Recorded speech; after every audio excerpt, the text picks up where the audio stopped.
अस्सलाम वालेकुम। उम्मीद करती हूँ आप सब खैरियत से होंगे। तो स्टूडेंट्स, जैसा कि आप जानते हैं कि हम नेटवर्किंग डिवाइसेस के बारे में पढ़ रहे हैं। आज के वीडियो लेक्चर में हम जिस डिवाइस को कवर करने जा रहे हैं वो है ब्रिज।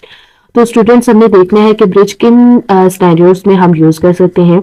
तो कहा जाता है, जैसे हमने हब और रिपीटर की बात की और हमने कहा था कि ये टू डिफरेंट लैंड्स को कनेक्ट करने के लिए हम हब और को यूज करते हैं। तो स्टूडेंट्स, यहाँ पर हम बात कर रहे हैं ब्रिजेस की। तो ब्रिजेस को हम टू डिफरेंट लैंड्स को कनेक्ट करने के लिए यूज करते हैं। फॉर एग्जाम्पल, जैसे कि मैं कहती हूँ कि यहाँ पर मैंने सेंटर में ये ब्रिजेस यूज किया है। फॉर एग्जाम्पल, सेंटर में मैंने ब्रिज यूज किया और इसके दो पोर्ट्स हैं, ठीक है। एक ये पोर्ट है और एक ये पोर्ट है। इसके लेफ्ट साइड पर मैंने जो टोपोलॉजी यूज की है वो है रिंग टोपोलॉजी, और यहाँ पर जो मैंने बस टोपोलॉजी को यूज किया है।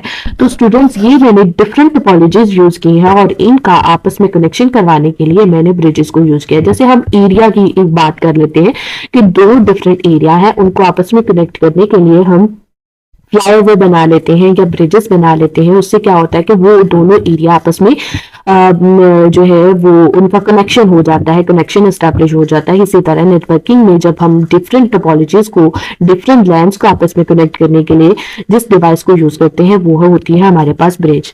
तो ये बात हो गई कि हम ब्रिजेस को किस सिनेरियो में यूज करते हैं। तो इसके बाद स्टूडेंट्स आ जाता है कि ओएसए मॉडल की ब्रिजेस को हम ओएसए मॉडल की डाटा लिंक लेयर और फिजिकल लेयर में यूज करते हैं। तो स्टूडेंट्स, इसका क्या मतलब हुआ?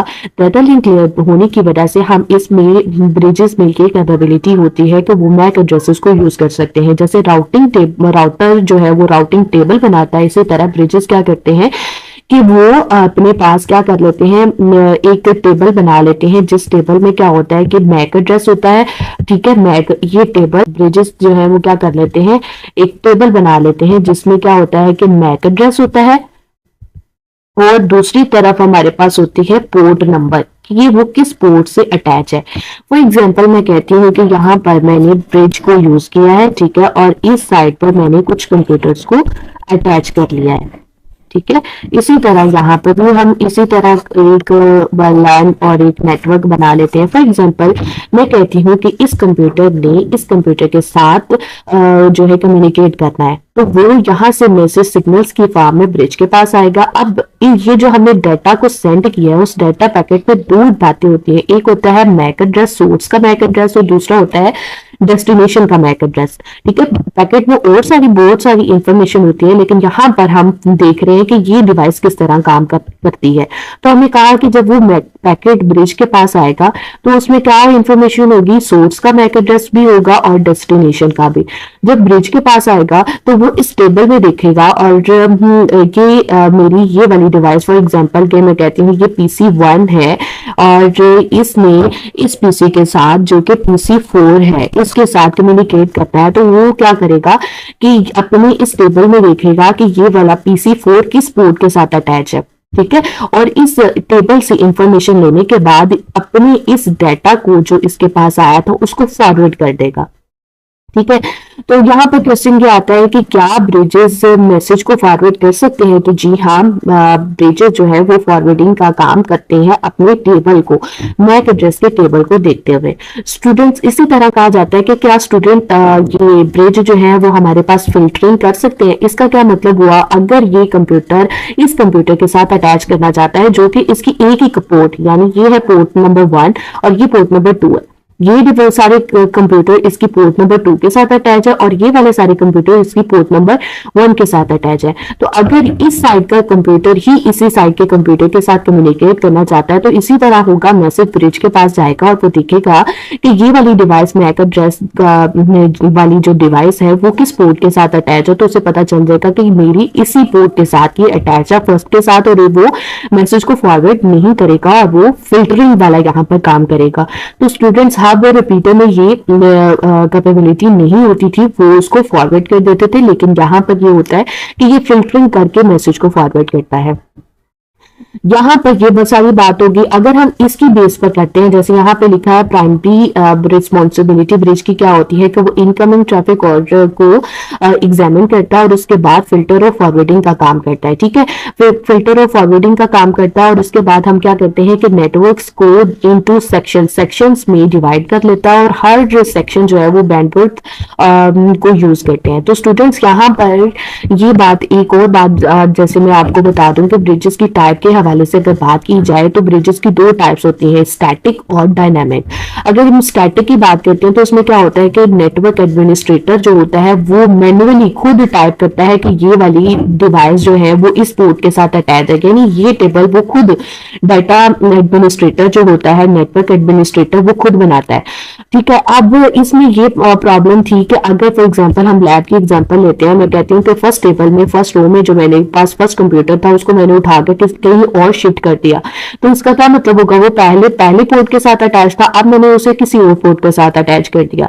तो इस सिनेरियो में हमारे पास जो स्टैटिक ब्रिजेस थे उनमें ये प्रॉब्लम आती थी कि हमें खुद मैन्युअली सारा कुछ अपडेट करना पड़ता था। इसी तरह जब दूसरा हमारे पास डायनामिक ब्रिजेस, उसमें क्या होता है कि फर्स्ट टाइम ये जो हमारे पास टेबल है ये ब्लैंक होता है, खाली होता है, लेकिन जैसे जैसे इसमें ट्रांजेक्शंस हम करते जाते हैं, मैसेज फॉरवर्डिंग करते जाते हैं, तो ये वो टेबल बिल्ड करता रहता है। कि फॉर एग्जांपल पहले में हमने क्या कहा था कि PC1 जो है वो PC4 के साथ जो है वो कम्युनिकेट करना चाहता है, तो वो क्या करेगा, इसका पोर्ट नंबर PC4 का पोर्ट नंबर, मैक एड्रेस और पोर्ट नंबर यहाँ पे मेंटेन कर लेगा। यानी पहले वो मैसेज को ब्रॉडकास्ट कर देगा, जब उसके बाकी सारे कंप्यूटर्स के साथ जो है वो आंसर आएगा, कोई वो जवाब देंगे, तो वो उसकी बेस पर अपने पास ये टेबल मेंटेन करता जाता है। एट द स्टार्टिंग में उसे क्या होता है कि थोड़ा सा टाइम लगता है, वो टाइम कंज्यूमिंग होता है, लेकिन with the passage of time हमारे पास ये डायनामिक जो ब्रिजेस हैं इनके हमें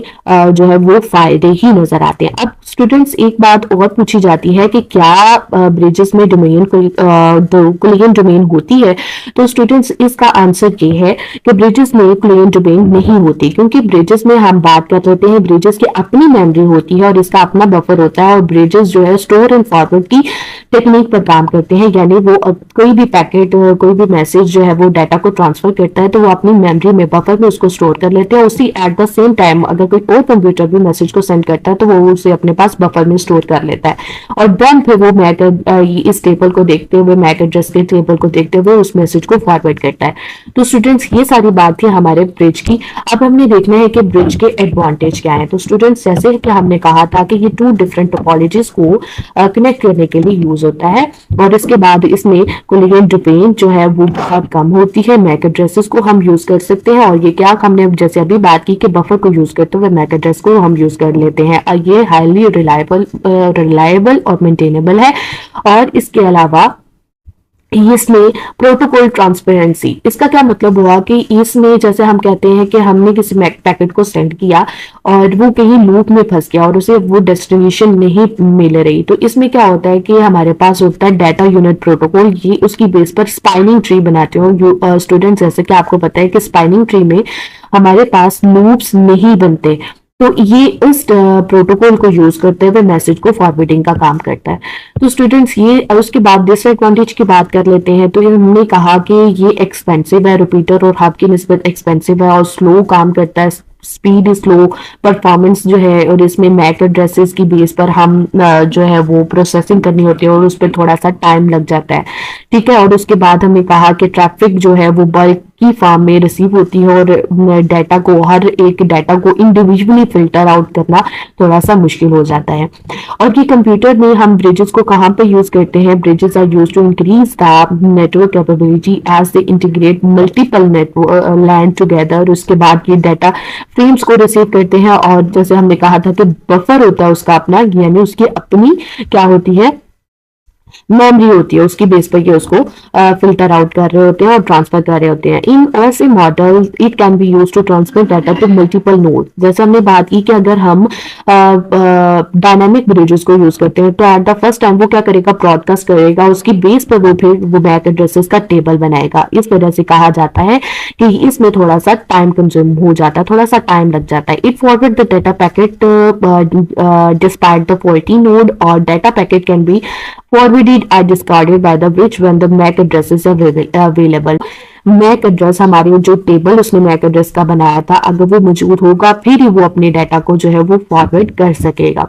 ये सारी बात थी ब्रिजेस के बारे में। आई होप आपको ब्रिजेस की समझ आ गई होगी। मिलते हैं नेक्स्ट वीडियो लेक्चर में नए टॉपिक के साथ। तब तक अपना ख्याल रखिएगा और मुझे दुआओं में याद रखिएगा।